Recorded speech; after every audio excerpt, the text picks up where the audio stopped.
Mintea mea dezordonată, lăsată lată, de o dorință înverșunată într-o baltă sângerată. Niciodată n-am crezut că am să mai găsesc o altă cale de a mă exprima și de a face artă. Nevoit să mă adaptez dintr-o stare de uitare, las deoparte ce mă doare ca să rămân în picioare. Și mă țin cam greu pe ele, strâng din dinți și muși din piele, suflu singur vânt în vele. Exces de zel, rămas fără niciun țel, n-am pe trei niciun inel, să știi că mă biși pe el. Hai s-o dăm dacă te ține, oricum nu mă bat în fine. Cel mai bine pentru tine ar fi să n-o dai cu mine. Uneori simt că pică în cap tavanul, am idealuri, nu vreau bani, nu vreau să fac ceva la anul. N-are rost să mai explic, chiar nu vreau să înțelegi. Dacă nu înțelegi ce zic, atunci semeni ce culegi.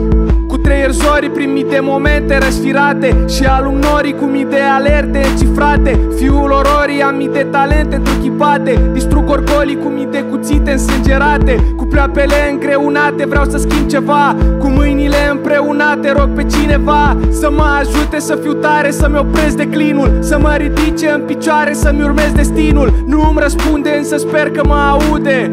Mă aleargă umbre, aș fugi, dar nu am unde. Ăsta-i sfârșitul scris în rândurile acestea. S-a dus și beat-ul, ia zi, ți-a plăcut povestea?